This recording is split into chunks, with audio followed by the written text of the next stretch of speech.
the back of the hall, fire exits to the side of the hall and at the rear as well. Please keep the mobiles off when the talks are going on. Obviously for the rest of the evening, do use your mobiles as much as you want to. Take lots of pictures, videos, and do share them with us as much as you can. First things first, and I think this is for all the badminton players. Who's done the sign-in sheet? No one, I can't see anybody's name on it. So -5 points for all of you straight away. Terrible start. But this is a little joke for those friends and family who don't know, but we do try and do a sign-in sheet for all our sessions. And those who don't sign in, they get 5 points knocked off their game. So yes, next time do remember to sign in. But I'm going to hand over to Bhavni to start our little speech. Hi everyone. Hi. It's so nice to see you all here today, so thanks for coming. I know it's been really cold, but you've made really great effort. So we've got DJ Param from Urban Entertainment with us tonight, so he'll be entertaining us, and I'm expecting most of you to be on the dance floor, so looking forward to that. And then our food is going to be served in buffet style at the back, so that'll be ready soonish once we stop speaking, and then help us out and enjoy. This, as you know, is also a charity fundraiser for the British Polio Fellowship. So we are going to ask them to say a few words in a few minutes' time. And as part of the fundraising activities, we've got two activities today. We've got lots of raffle prizes, as you may see on this side of the hall. There are raffle tickets, please do buy them, and I'm going to get a few volunteers who will be coming around to sell some raffle tickets, so dig deep and get as many tickets as you can. We have some really good prizes. If I run through them very quickly.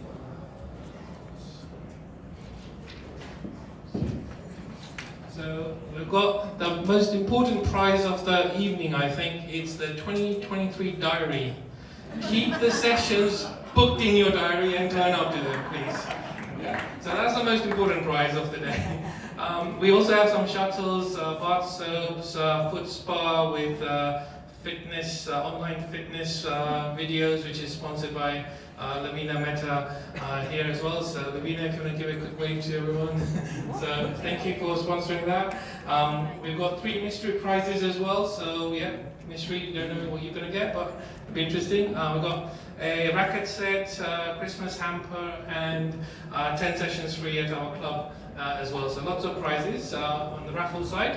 And we also have another activity which is on this side of the hall, which you can see. This is the best one. This is, guess how many shuttles in that container? Oh.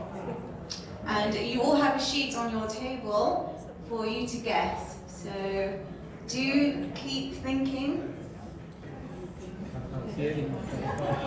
So yeah, do have a guess how many shuttles there are in the box. So those 2 activities, please do try and have a bit of fun and take part in them. And clearly no one can open the box and count them, in case that's what you're thinking. We have tied it up.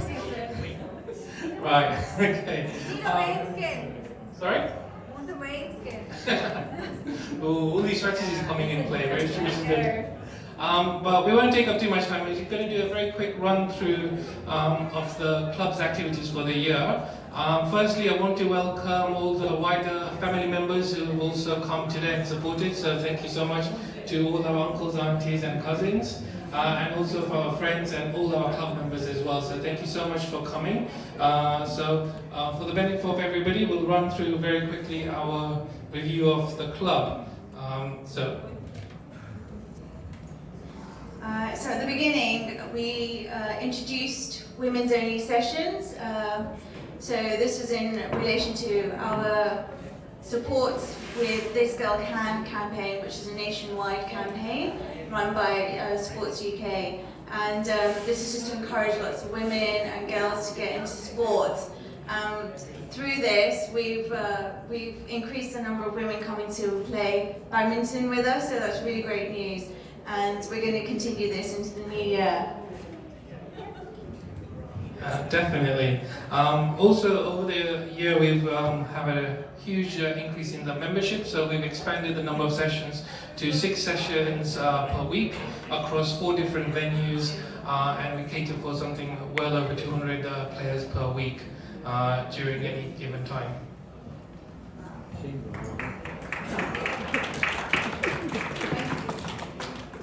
And also our club celebrated International Women's Day. This has now become a ritual for us and was celebrated by both all the men and the women in the club, so thank you all for that. And this year's theme was Break the Bias.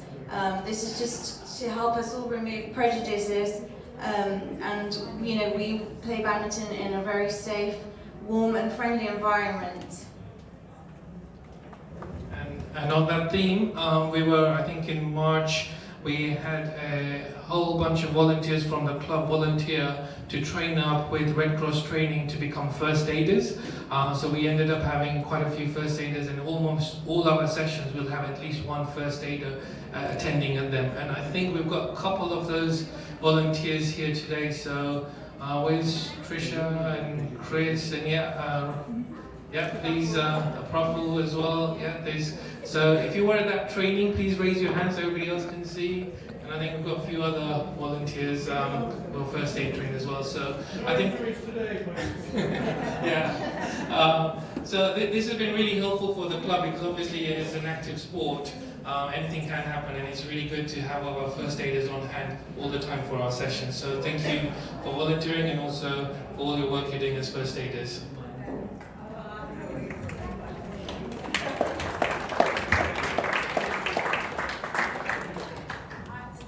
And also I'm very proud that Ashish gained his qualification as a Level 2 Badminton England coach, and a welfare officer. So this means that we've been able to have dedicated sessions for children, teenagers and adult training in our very safe and friendly environment to play badminton in. So well done. And what Bhavni's failed to mention is that she's also now qualified as a welfare officer under Badminton England. So well done, Bhavni. So we're going to have at least 2 welfare officers for the club, and hopefully a few more volunteers next year, so we can have a few more welfare officers as well. And the Badminton World Federation celebrated International Badminton Day in July, and for that we had an open session, and we had about over 50 participants coming from all around the local area, so that was really great. And we had some amazing members join us to help welcome them and then talk to them a bit about the club and just give them friendly advice. So thank you all again for always supporting us.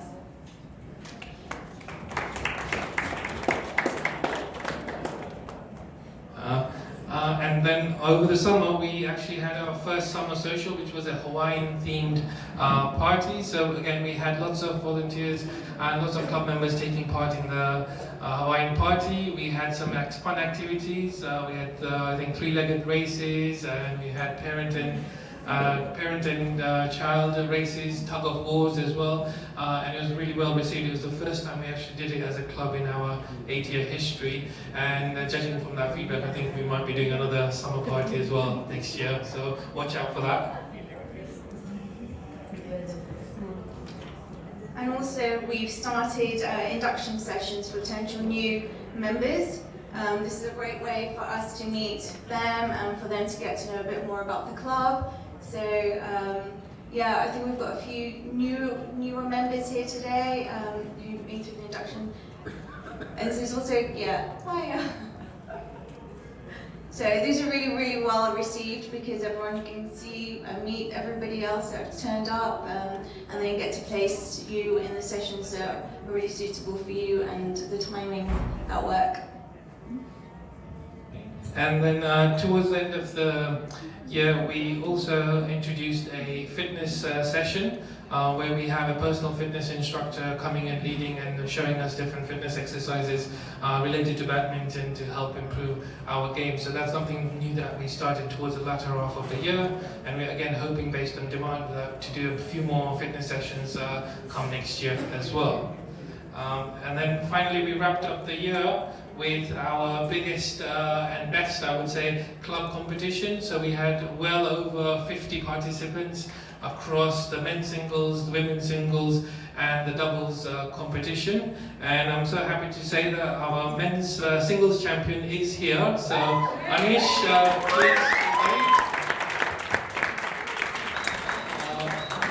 Well done. And Vibhuti unfortunately couldn't be here. She was the women's single, and we had Rishi and Vibhuti winning the doubles competition as well. So yes, definitely. And also wanted to send a big thank you to Wasim for actually taking on the role of competition coordinator. So thank you, Wasim. Little did he realize that when he volunteered, it wasn't going to be a one-off, and he's now going to be doing next year's one as well. So thanks for volunteering. You're welcome.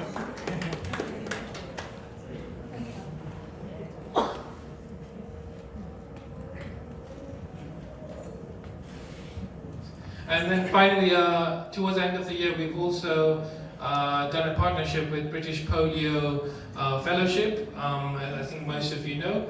So I do want to welcome Kripen and Linda onto the stage here, or the floor here, to say a few words about our partnership and the work that British Polio does, because obviously polio is obviously quite important from our personal experience in the family, and we wanted to do something which we can help others with that. So Linda, Kripen, if you want to say a few words, please.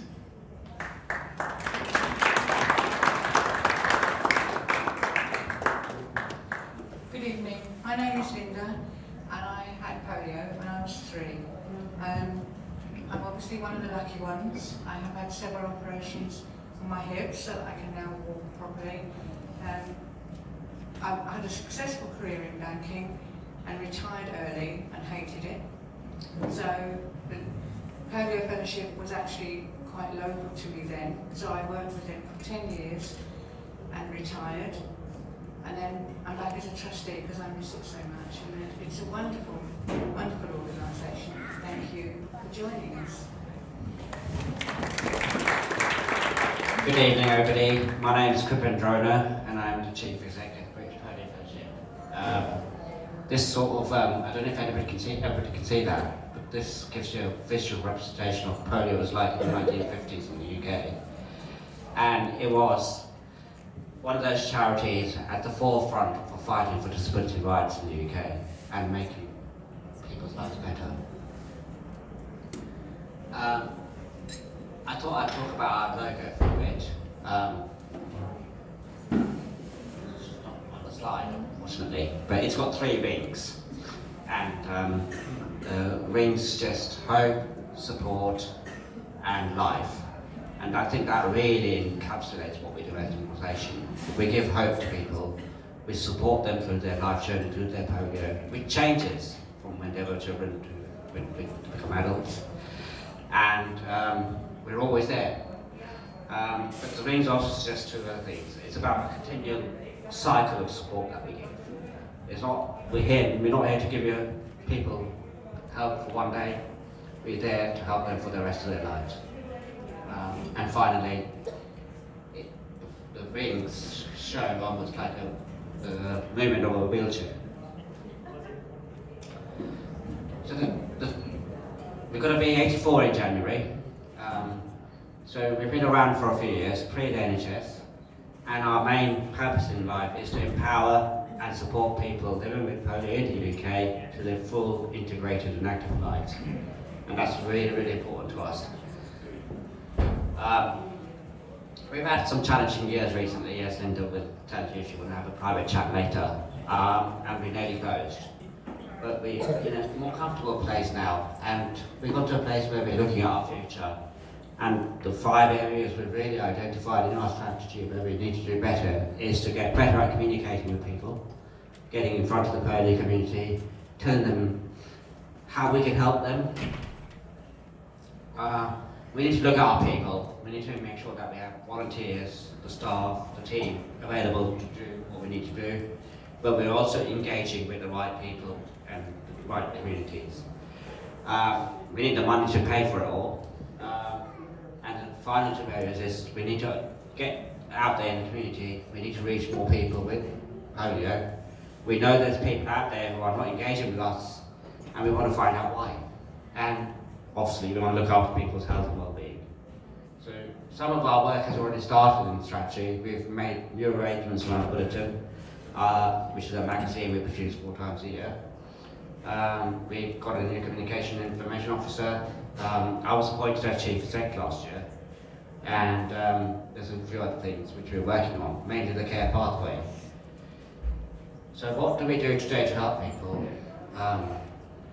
It's not that. But we offer lots of ways we can help people.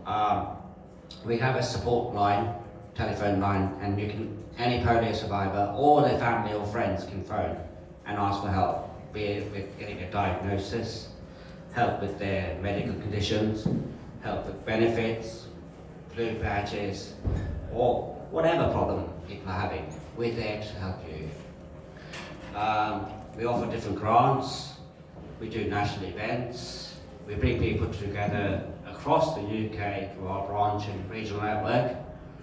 And finally, we are trying to advocate for change. And we want to be there as a voice for the polio community.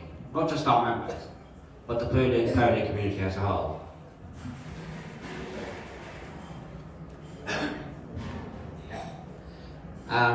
We do national indoor games every March. It's mainly based on what we call sedentary sports, but we know that there's other people out there, so the games may change, we may develop, and it's through associations with Play Badminton Club and organisations like that where we can actually develop new ways of working and new things we can do with people.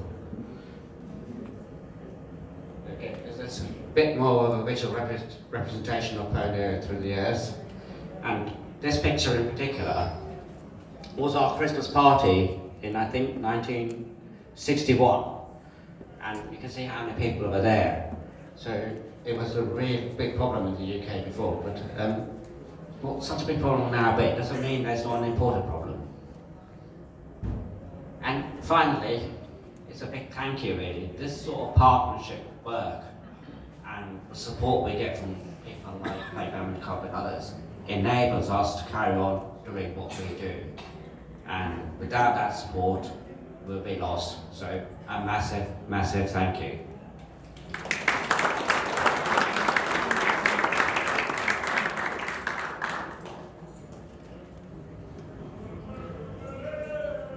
Thank you very much, Kripen and Linda.